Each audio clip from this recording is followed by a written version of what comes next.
outside the initial area. I had a cut on my hand. It turns hot. We talked about that, right? The movie stuff. It's hot, it's inflamed, it may have a little bit of exudate coming out of it, but that's a localized infection. Duration, how long have you had it? Well, I did it yesterday, or I did it about 2 months ago and it's just not healed. Hasn't gone systemic, but it's not healed. So the duration is very important. The source, was it acquired in the hospital?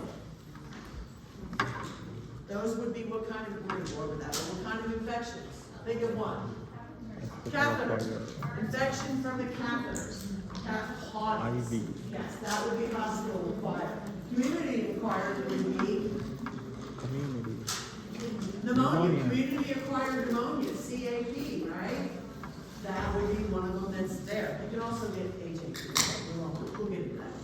Primary infection versus secondary infection. We'll get into that more here. Okay. So, we have several different types of infection. It can be bacterial, which would be like your Pseudomonas, Staph, MRSA, any of those. Viral, what's a viral infection? It went around like crazy 5 years ago. COVID. There you go, viral infections. Fungal infection. Do you have athlete's foot? That's a fungal infection, right? Okay. And then parasitic or protozoal. Montezuma's revenge. Anybody been to Mexico and drank the water and then ended up in the bathroom for 3 days?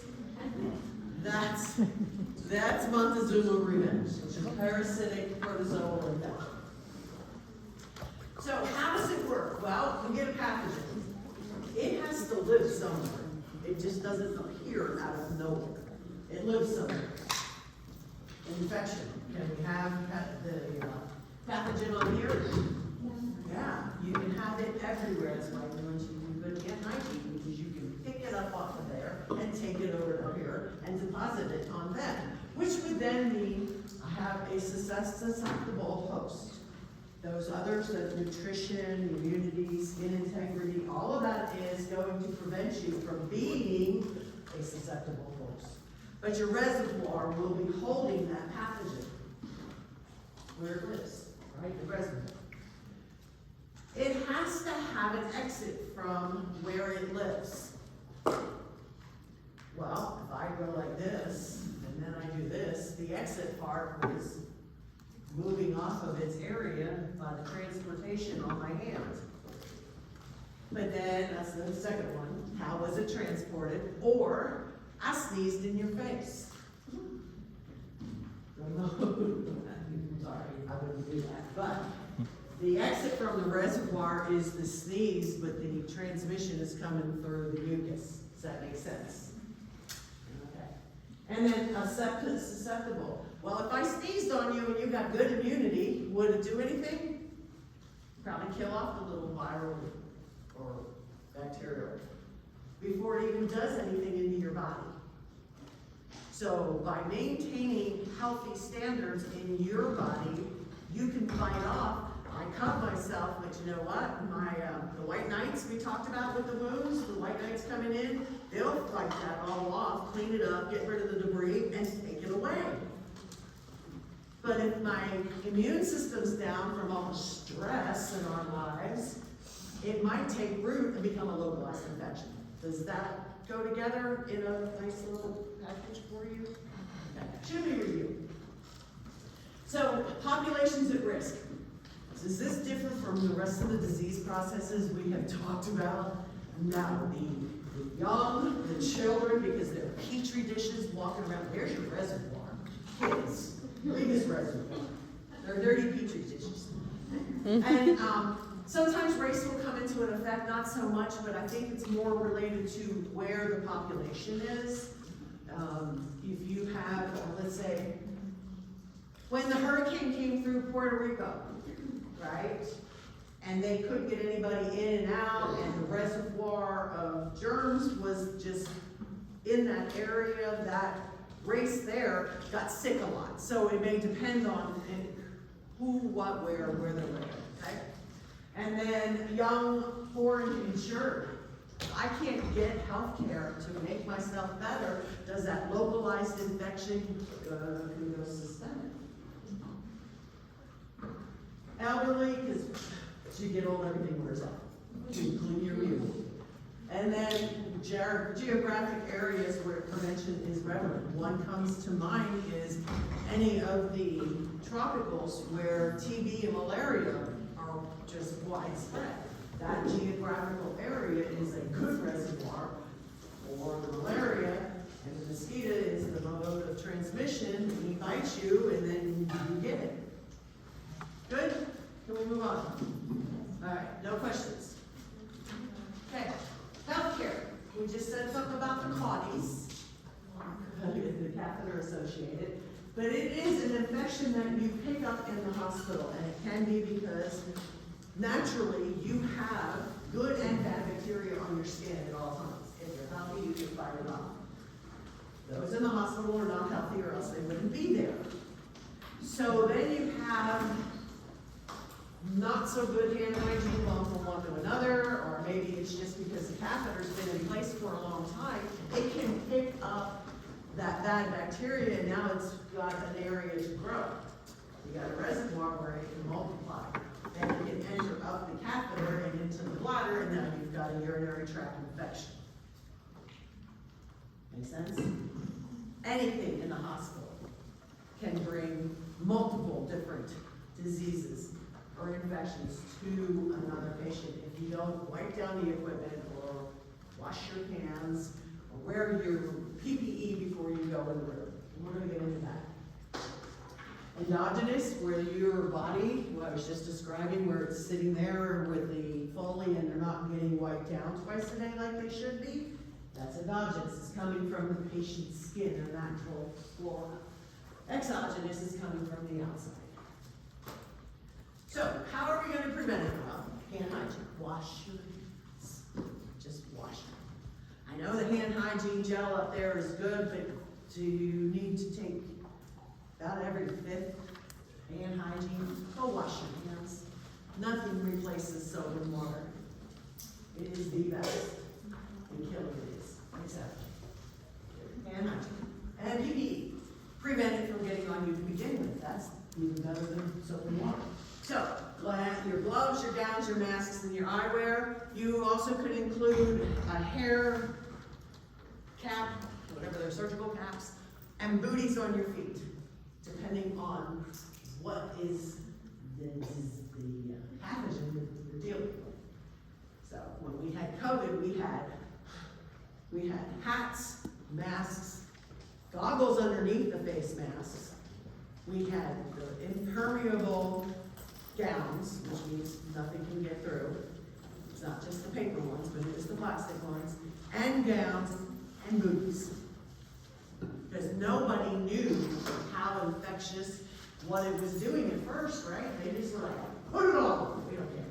We even had the packers, the masks with the battery operated. We didn't know. We didn't know.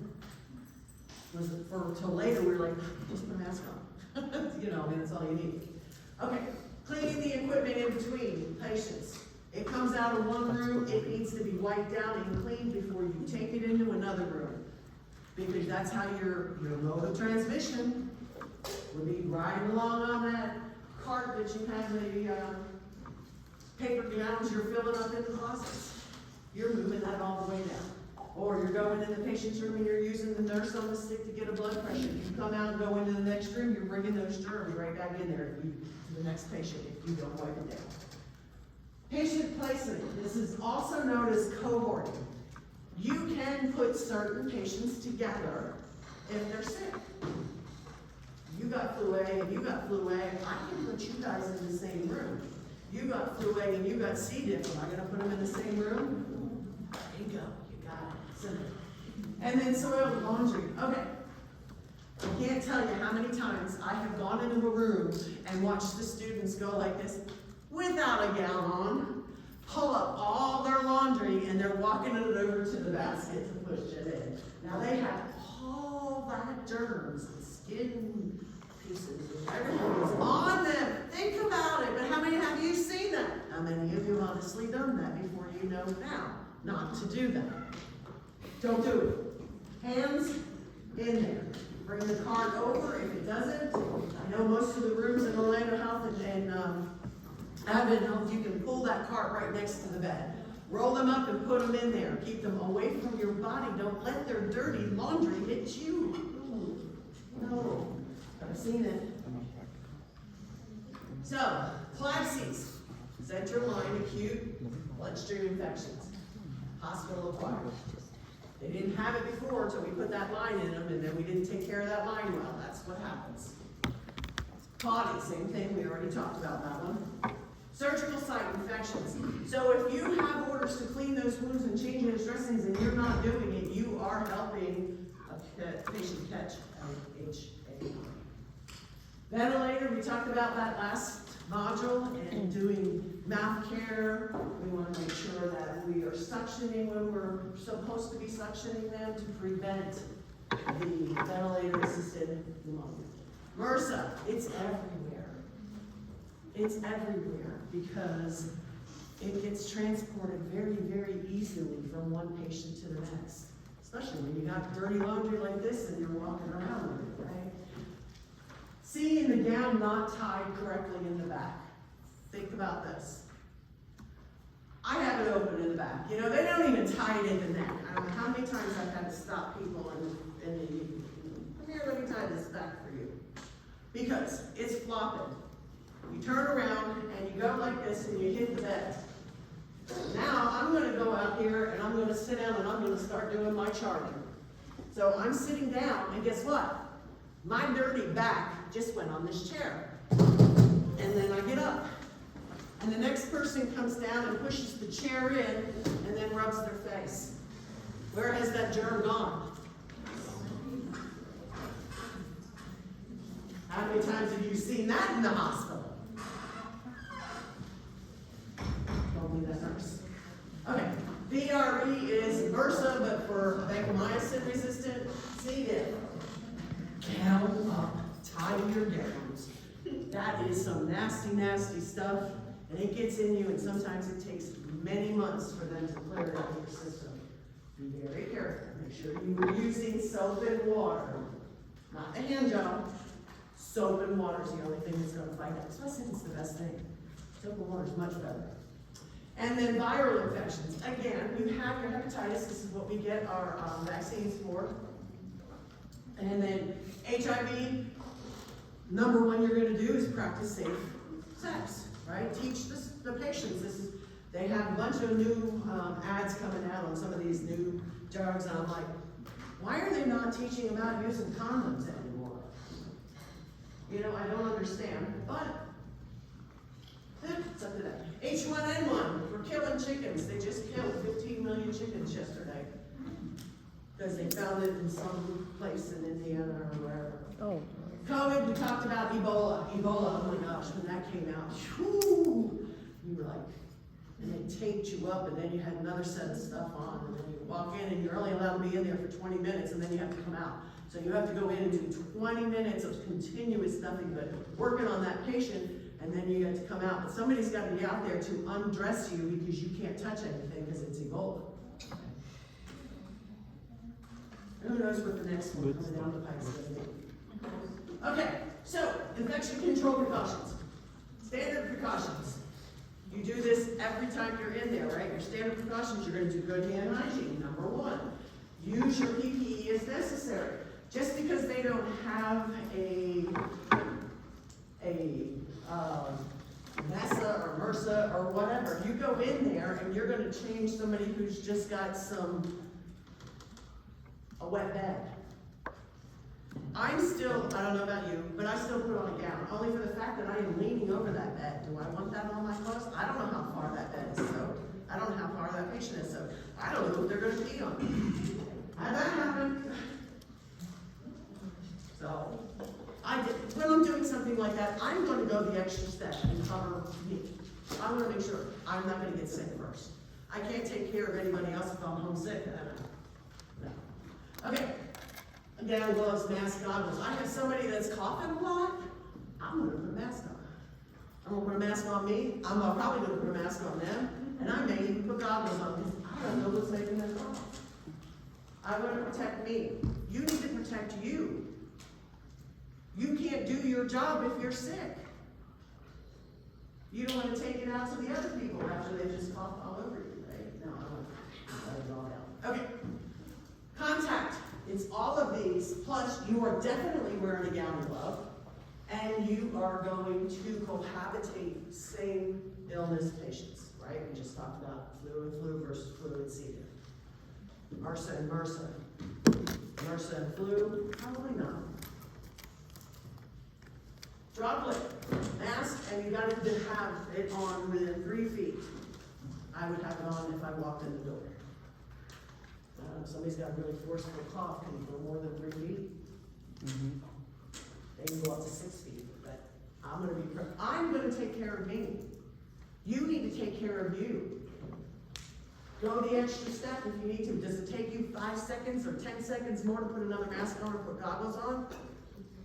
Is that worse than being sick for however long and infection and meds and no? Just do it. Take care of you. Airborne. You're gonna wear an N95. This is why we fit test you, or a HEPA filter mask, which you won't get unless you're working there. And then they have to be in a negative pressure room with the door closed. You have to keep that door closed because the air, instead of in the air conditioner blowing in, everything gets sucked in to the room, not blown out. And we need to keep them isolated because we don't need to have an epidemic of TB going around or RSV. Not good. Okay, no cohorting at all, none. You cannot put anybody else in that room, even if they got TB. You don't want them together. Okay. How do we assess our patients to find out what's going on with them with the infection? Where were you? What was you exposed to? Get a good H&P on them because their health before they got sick is important on how well they can fight off that infection, right? We already talked about it. More healthy you are, then we fight it off. Look, listen, feel, smell. You will definitely know the Pseudomonas smell. You will know the C. diff smell. Yes. Fear. Are they going to be scared? They may have anxiety. Are they going to be embarrassed depending on what they've got? Are they going to feel everybody's coming in here, I don't even see them. They're all gown, glove, masks, everything. Is that going to make them feel like feel embarrassed from that? So be sure to speak and make that connection with those patients. When we were going with COVID, in the rooms, it broke our hearts. I went in and was taking care of a lady, and she wanted to get up out of the chair. She wanted to get into the chair. She was feeling better. So I stood her up and did the pivot, because they've been in bed, they're weak. So I had her back up to the chair, and she just held on to me. And I said, "Are your legs there?" She's like, "Yeah." I'm like, "Okay. Are you okay?" She says, "Nobody's touched me in 3 weeks." Broke my heart. I mean, they stuck her and poked and prodded at her, but nobody touched her in 3 weeks. And I said, "Well, I wish I didn't have all this stuff on because human touch is so important." And she's like, "It's okay, can I just hold?" I said, just hug me. Okay. I got nowhere else to go. It was sad. So there was embarrassment in there that, we were treating them like they were, non-touchables, but they weren't. I had protection. I was fine. How long? I don't care. I'll come back later. We'll get another hug. I don't care. But nobody was doing that. If you take the correct precautions, you should be fine. And they're people. We forget about that. That was the COVID lady in that room. They're people. Okay, how are we going to do it? We're going to do, remember, differential. I told you that's all those other parts of the CBC that they don't always look for, but they will when they have an infection because it tells you the eosinophils and neutrophils and all of that stuff. Culture and sensitivity. They'll culture a wound, they'll culture a throat, they'll culture everything because they're going to see what it is and what kind of antibiotic is going to kill. We need to know how to treat it. We don't want to just give them one antibiotic and it not be the one that's going to kill the bacteria that's in the body. So they do a sensitivity on it. C-reactive protein and the ESR are going to tell you about inflammation. Do they have it going on in their body? We get these people that come in and they're running fevers and they don't look sick. We don't see any external illness. They'll run this to see, are they having inflammation inside, and could it indicate that they're having an illness inside, some kind of systemic infection. Serological test, again, to look for specific antibodies. Lactic acid, we talked about that with sepsis, right? A little bit when I talked about sepsis with pneumonia. So lactic acid will be high if they're going septic. Okay. Radiograph test, we're going to do an x-ray, especially for the chest if they're having a cough and showing signs of pneumonia. An MRI if we don't get a clear picture. CAT scan, I love it. CAT. I didn't hear this. PET scan and Indian scan further on for more definitive testing. So, interventions, and be sure that you are telling this to the patient's visitors, whoever they are when they come in. You need to do good hand hygiene. You need to wear the nylon gloves. You need to wear the surgical mask in here. And if you have somebody that's got an active cough or fever, don't come in. However, one good thing on here that isn't on here is do not let children under 12 into a room with somebody who is on transmission-based precautions. I see people bringing their kids in and they're crawling all over the floor and somebody's been, they've got MRSA and I'm like, what? So they're not supposed to be let in the room. We'll just remember that, okay? Because they can't fight it off. They're part of that, that group of age that is, not supposed to be allowed to visit because they're petri dishes, number one. They'll pick it up and they'll touch it everybody. So that's spread it around. Two, their immune systems, right? They're compromised. Well, not compromised, they're just not developed. Collaborative, who's going to help us do this? Well, antimicrobial is going to be our pharmacy. They're going to come in and help us get the right med once we get the culture and sensitivity back. Rest and comfort care. Well, that's your techs. They're the ones who's in there with them the most. They're the ones that's going to give them the comfort. They're going to help them get the rest. They're in there more than you are. Nutritional support. If you need to, you have somebody that's not their own failure to thrive because they've been so sick. Get your nutrition done in there. Nutritionists, they'll come in and help you.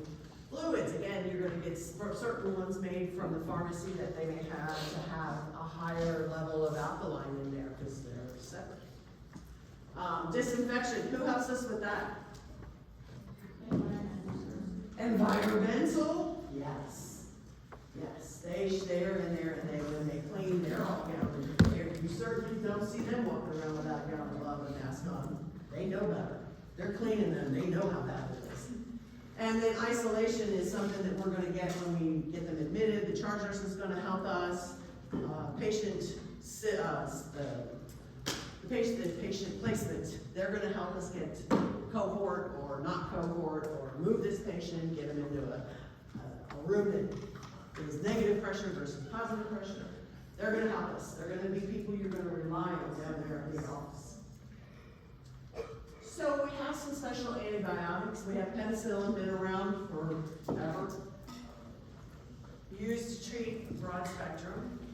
They give it to them first. It doesn't do a lot for people with allergies, though. It kills them.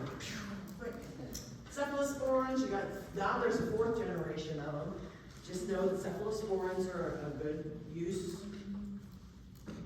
But you got to watch on them. There are certain ones that can cause even further illnesses, like diarrhea, and then they get dehydrated, and that leaves them open to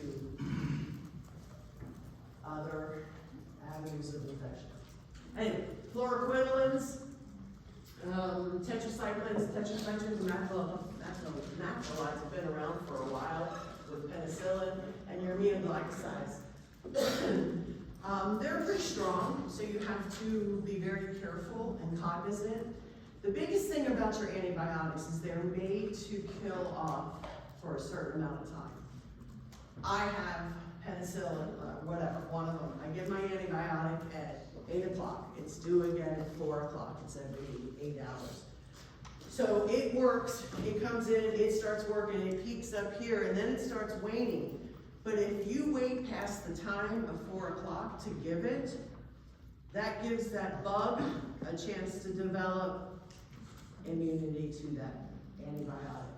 That's why it's so important to get your antibiotics delivered on time to your patients, to keep it in that area before it gets too low where it can, it's how we develop MRSA. If that bacteria, it's staph.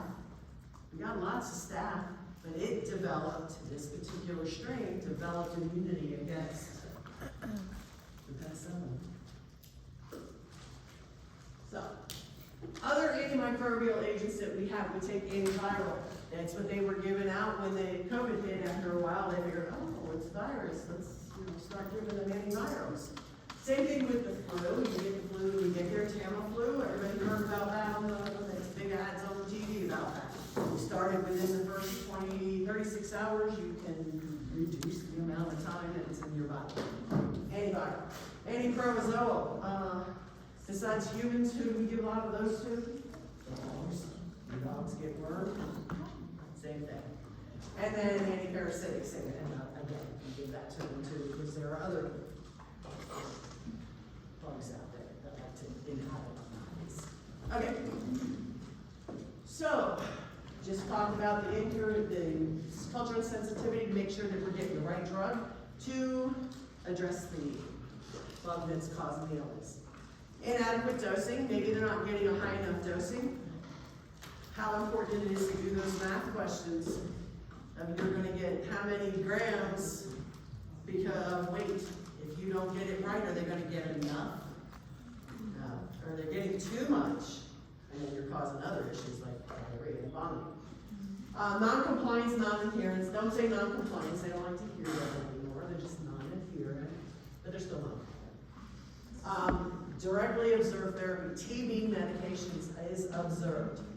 This is the one thing that they can force you to stay in isolation from if you try to leave with TB. I had a patient that she would not stay in her room. Oh my God, she was making me insane. She'd go off wandering down the hall, and it's like, you don't understand, you can't be out here. So we had to get security to sit outside her. She had the entry room, so the negative pressure would keep sucking the stuff in. So we had him standing outside the door, not letting her out. I mean, she threw a fit, but you can't go out. TB's bad. You don't go out and run around. Okay. Bacteremia, septicemia, or other bloodstream infections. This is when it takes the root. It's going to take the root. It's already in your body, so it's going to find the free highway, which is your vascular system. They can hop in there, man, it goes everywhere. And then septic shock. That's what happens when it gets all the way through. They go, and it's not addressed, they go into septic shock. We talked a little bit about this when I talked about shock, and you were like, well, what's the other one, hypervolemia? Well, they'll go into multi-system organ failure if they become septic and we don't catch it in time to fix it. And then the organs start failing, and then go into septic shock. Blood pressure tanks, everything stops working, one by one they shut down, and they can die. Disseminated, DIC, when I talked about disseminated in the intravascular language. Remember I talked about that? That can happen when you get to this level. Everything leaks. Consequences, systemic reaction hasn't quite gone to septic. This is when you're doing some lab values on them to see. They'll go in septic shock, distributed, multi-organ. And then if we don't stop it, this is why we give so much fluid at first, because then you just start leaking fluid. They can go to death. Septic shock. It's induced in distributed stuff. Decreased cardiac output, reduced volume. You have good output. And now what talk about? Inadequate blood supply to the vital organs leads to organ failure, resulting in organ failure. We don't rescue them, they die.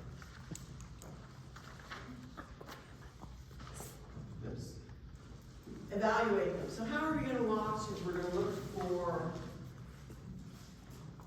a decrease in the temperature on a consistent basis. That means the body's already getting a handle on it. It doesn't need to hot up that temperature to kill off the bacteria that's in there. Dehydration. Again, they're not oozing fluid inside the organs. We can make sure that they're adhering, not non-compliant. Taking their medications when they're supposed to on time. We're giving the medications on time like we should be. It's all part of how we're going to evaluate how they're doing. Primary management, vaccinations, right? Everybody's getting vaccinated. We've been vaccinated since we've been this big to help us stay healthy. Hygiene, personal hygiene is good. Food hygiene is good. Are they getting the nutrition? Patient care hygiene. Make sure that you're keeping your patients clean. This is where your techs, they're holy angels in there. And they're doing most of the work in keeping your patients clean. Secondary, what are we gonna do? We're gonna screen. We're gonna screen for high-risk groups for sexually transmitted.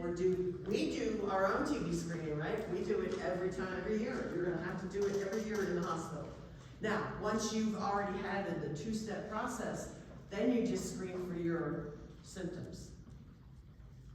And when you start saying, that's when you see symptoms, you're like, take off and go get it taken care of. We'll find the first out that's coming up. And then COVID screening in high-risk groups. Bioterrorism. Not a lot, we hear a lot about that. They're threatening that there's going to be smallpox. They said smallpox was going to come back, right? H1N1 came out, now they're saying that's going to come back. And then they said there was monkeypox. And so some of the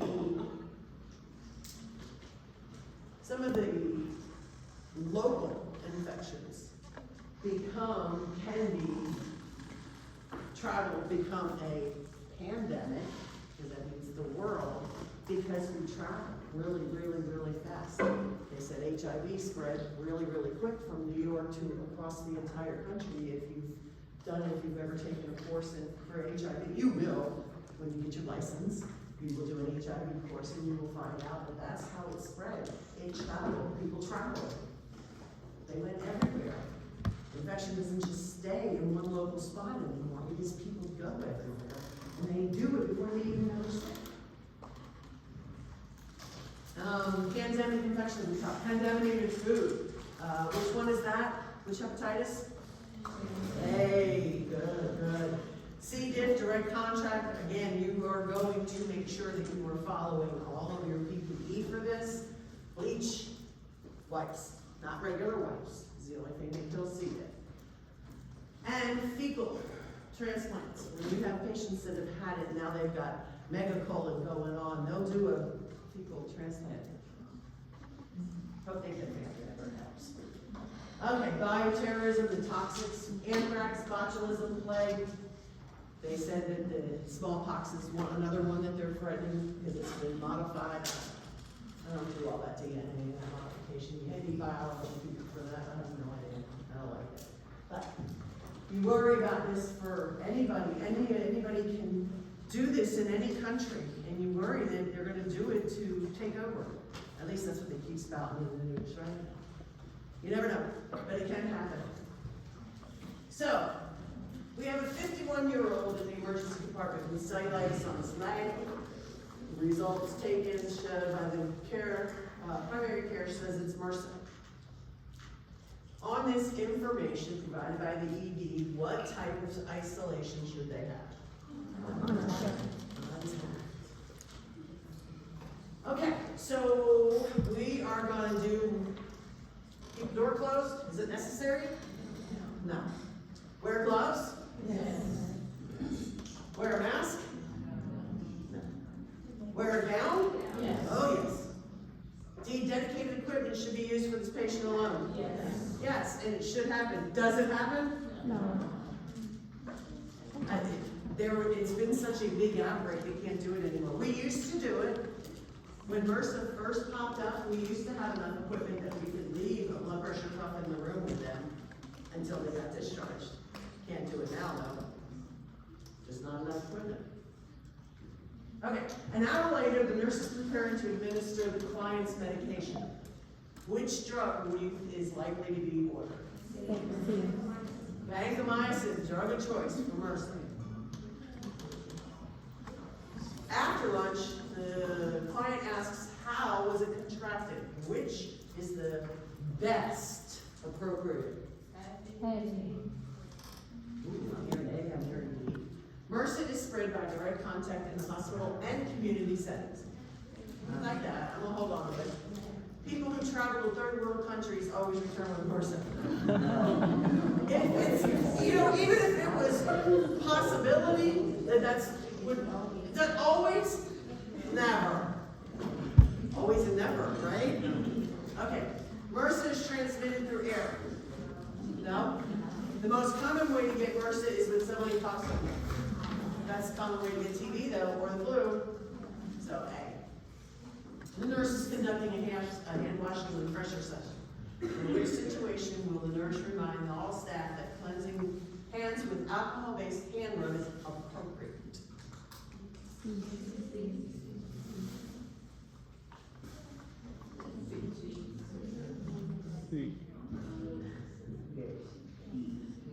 How many like D? I'm hearing D. One question, five? C? Your body, that's all. Thank you. What was Fred?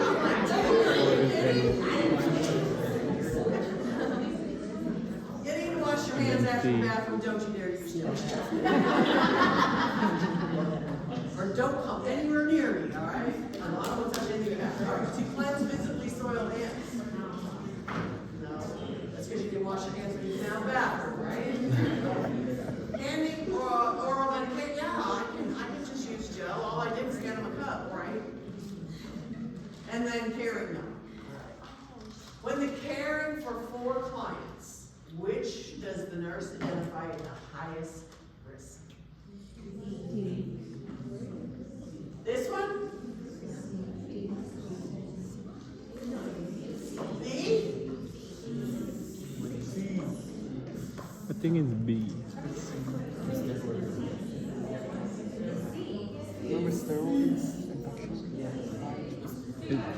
It's C. They're Because immunosuppressant. when you're taking steroids, you're at a higher risk of contracting because your body is suppressing Immunosuppressant. its natural immunity. Oh, yeah. So you can spit, whoever, anybody that's on steroids at risk. Got it?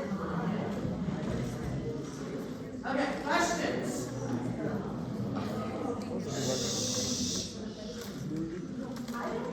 Still like that shit. Why would you pay something to bring down your temperature if your temperature is working to combat the infection? Most orders for temperature will be over 102.5. Why would we go to 102.5? Because we want to prevent seizures. We don't give them anything until they're that high because we like the body to fight it off itself.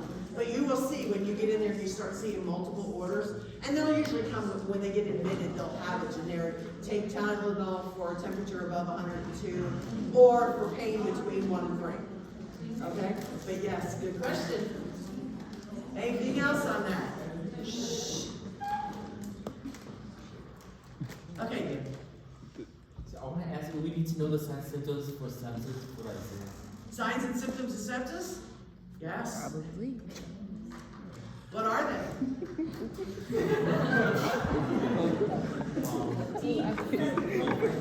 Temperature, Blood pressure will go down. Lactic acid will go up. Cognition may change. Heart rate will go up. Fever will be high. Sometimes they're already on medications that may be keeping that fever down, right? So don't always go by fever. Good, yes, signs and symptoms affected with sepsis, yes. You need to know. And if it's not for me, it's going to be for Hesse. And if it's not for Hesse, it will be NCLEX. Guaranteed.